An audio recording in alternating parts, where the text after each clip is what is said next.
Hello and welcome back to my channel, and today we're taking a look at Ghostrunner 2. Now this is a game from 2023 and it's a successor of the first part, the Ghostrunner, where essentially you're kind of like a cyborg ninja woken up and you need to take out enemies, but there was a twist. The game actually is a one-hit kill game, where if you're getting hit by an enemy, you die instantly and you need to restart the checkpoint or restart the whole level. This is a very fast-paced game, so to be fair, it's pretty much going to be very appealing to those movement demons out there that enjoy very fast-paced gameplay.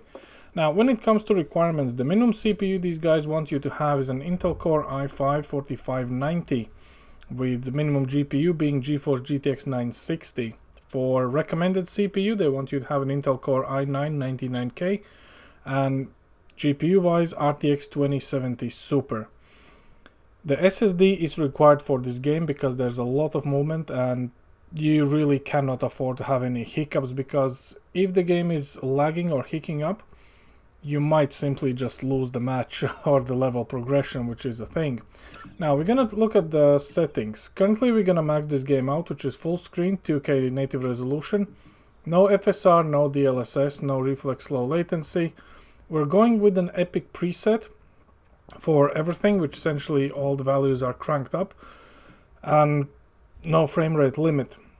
Vertical sync is off and field of view is 100%. Now, as much as i9 and 99K and 4070 Ti is able to push this game, to be fair, the performance wise, I would want to say do not max this game out, because frames and hiccups are two things that you might actually see as a pretty common feature. And the reason it happens, to be fair, and I'm not talking, I'm not throwing the devs under the bus, the game looks so good that it actually is really taxing on a system. So honestly, maxing this game out and hoping for a stable frame rate with a 99K probably is not going to happen. AMD users or anything like the 10th or 11th or 12th gen Intel users will probably benefit more. For anyone that's sitting below, I would want to say the 10th gen for Intel, you might want to adjust your settings because the game is kind of going very hard. So we're going to just start new game. I did launch it once and it runs fine, but as I said, there are a little bit of hiccups and a little bit of frame drop, which I'm pretty sure is due to the shaders and overall light complexity and the scene and the level and everything. The game is running from NVMe drive, but we'll talk about that in a second, so let's have a look-see. Now, the one thing they did include in this game is a new mechanic which allows you to block incoming projectiles, something that was not part of the main OG game in Ghostrunner. So it does give you a fighting chance. There is no difficulty scaling for this game. You essentially learn and get better each time you die. And checkpoint system is very forgiving. So as we see right now, we're pulling 6.3 gigs of video memory allocated. The GPU usage is all over the place. We're pulling 7.5 gigs of RAM, and look at the frame rate down below. It's constantly going up and down, even though nothing really is changing. And this is due to the reflections, the light scatter, the shading, literally everything else. So honestly, I would want to say epic, looks epic, but performance-wise, it's going to be a bit hit or miss. So you can look at it from a CPU side of things, that it's not able to generate enough data for the GPU to translate and show, but in general, even if you do like a very quick movement, we just went from 157 frames all the way down to 140.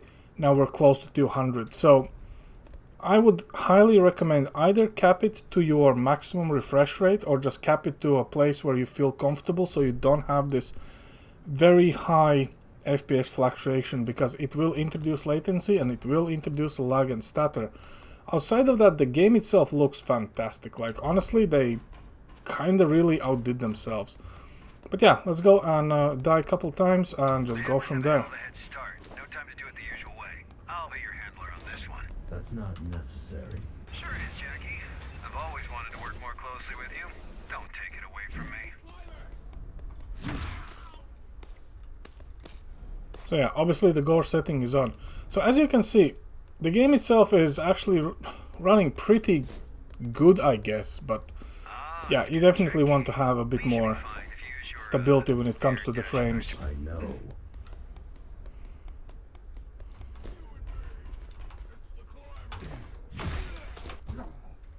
And someone just got me, which is, again, you have to pay attention to your surroundings, which might take a little bit of getting used to.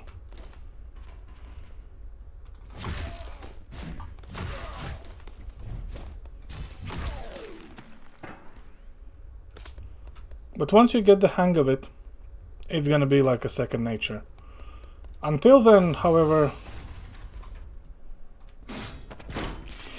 it's a bit of a What do they want? high learning curve, should I say. That's the million-dollar question, Jackie.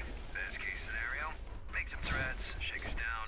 Worst case scenario, blow this whole joint sky high. Problem is, ever since this Aramon character took over, the hammers have changed.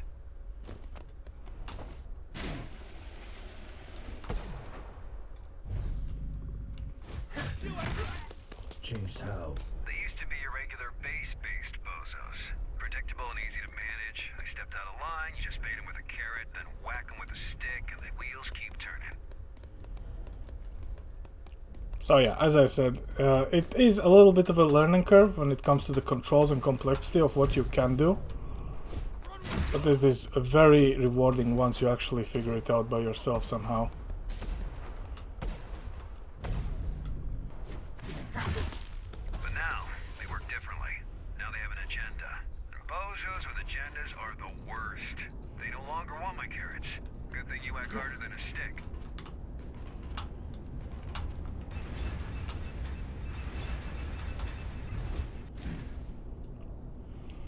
So yeah, I don't know, should I embarrass myself any further, because to be fair, I actually didn't go further than this particular level, but as you might imagine, like, this is literally how the game actually runs, and to be fair, you probably will enjoy it a lot So much crawling. once you get some time into it. Now, the first game might have been a bit more challenging, should I say, because the blocking feature that gives you the second chance is something that people that are not used to high-paced, high-movement skill requirements were kind of, you know, a little bit offended, so to say. You know, if you're not good, it's very hard to be good, so to say. But you get the idea. So it is how it is. But yeah. Anyway, this is the performance, and this is the game itself. So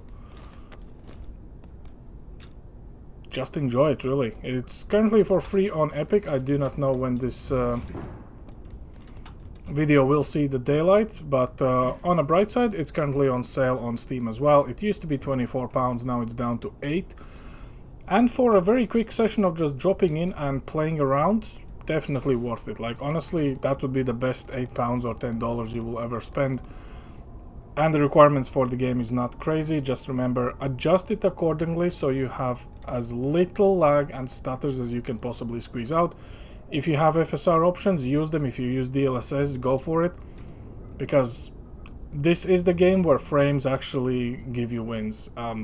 It's just the way it is. And there's not many games out there that I would actually say that exist like this. But this is definitely one of them, to be fair. So, yeah. Anyway, that's all I have for you guys today. Thanks for watching, and I'll catch you all next time. Over and out.